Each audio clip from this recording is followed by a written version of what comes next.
Je m'appelle Sandra et voici mon histoire. J'aurais tout donné pour sortir de ma période dépressive, mais je savais pas du tout comment faire. Je sortais beaucoup avec des amis, mais au final ils étaient aussi perdus que moi. J'avais du mal à trouver un sens à ma vie. J'avais des pensées noires et ça m'attirait de plus en plus. C'était comme si je subissais la vie. C'était dur. J'avais 18 ans et j'étais déjà essoufflée. J'avais envie de mourir, mais toutes ces pensées suicidaires m'ont conduite aussi à me poser des questions. Je me disais que je n'avais pas été créée sur Terre pour subir la vie, que c'était impossible de vivre comme ça et je trouvais la vie très dure. En regardant aussi les malheurs qui arrivent dans le monde, je me suis convaincue que c'était pas normal, que l'humanité avait un problème. J'étais persuadée qu'il me manquait quelque chose.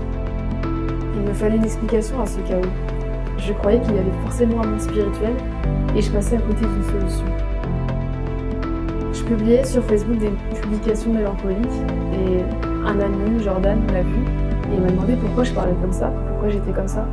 Et il m'a parlé de Jésus. Il m'a dit que je pouvais expérimenter la paix de Dieu et il m'a dit aussi que j'irais en enfer si je ne me convertissais pas. Cette phrase, ça m'a fait un électrochoc. J'ai cru qu'il disait la vérité. Ma priorité, c'était de donner ma vie à Jésus. Je me suis dit que s'il y a un monde plus ténébreux que maintenant sur la terre, s'il y a une vie plus horrible que maintenant, il faut absolument que je l'évite.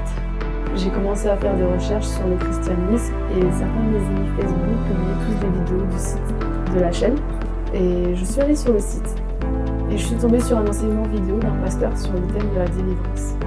Et le pasteur parlait des chaînes et des liens qui liaient les gens et il insistait sur le fait de connaître le libérateur.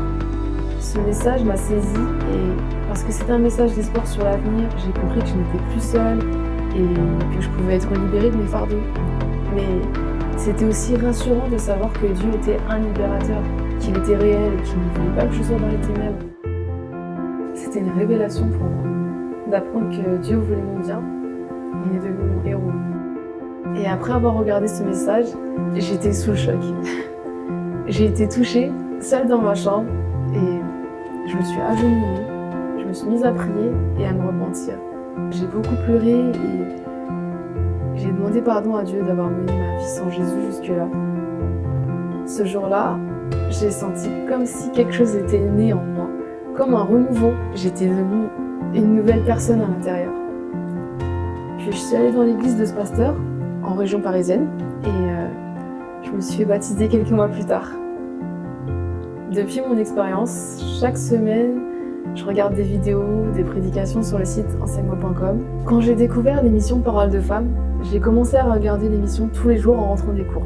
En fait, je cherchais des modèles de femmes chrétiennes que je voulais tout simplement suivre, et j'avais besoin de conseils de personnes plus matures que moi spirituellement.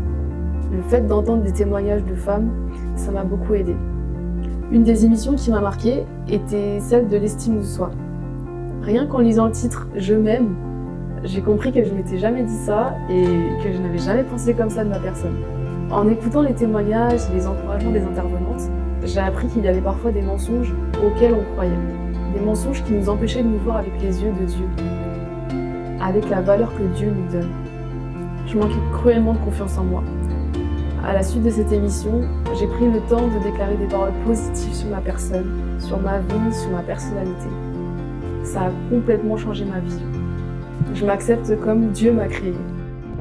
Quand j'ai visionné l'émission Pasteur, j'ai une question, j'ai aussi pu me pardonner et me libérer de l'amertume que j'avais. Je me suis rendu compte que j'étais orgueilleuse envers moi-même. Je me rejetais et j'avais une dureté excessive envers moi. Puis c'est ce qui m'empêchait de pardonner aux autres. Je voulais que les autres soient durs envers eux et je me pardonnais pas du tout pour mes erreurs non plus. Je pardonnais intellectuellement parce qu'il fallait le faire, mais l'amertume restait toujours dans mon cœur. Depuis, je crois plus aux accusations qui peuvent ressurgir dans mes pensées. Ça m'a donné du discernement et je relâche beaucoup plus la pression que je m'imposais et que j'imposais aux autres. J'ai aussi été touchée par l'émission Hosanna. Lorsque j'ai découvert le chant « Ralentis le pas », j'ai compris la profondeur de la relation avec Dieu. Je suis restée sensible à l'évangélisation à travers les médias parce que c'est ce support qui a été utilisé par Dieu pour transformer ma vie. J'étais esthéticienne lorsque je me suis convertie Et quelques années plus tard, j'ai eu à cœur de changer de métier pour devenir réalisatrice et pouvoir moi aussi contribuer à ce que l'évangile de Jésus-Christ soit propagé médiatiquement.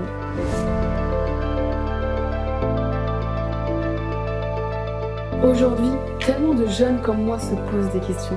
Nous les chrétiens, nous ne pouvons pas rester silencieux et laisser le monde répondre à notre place.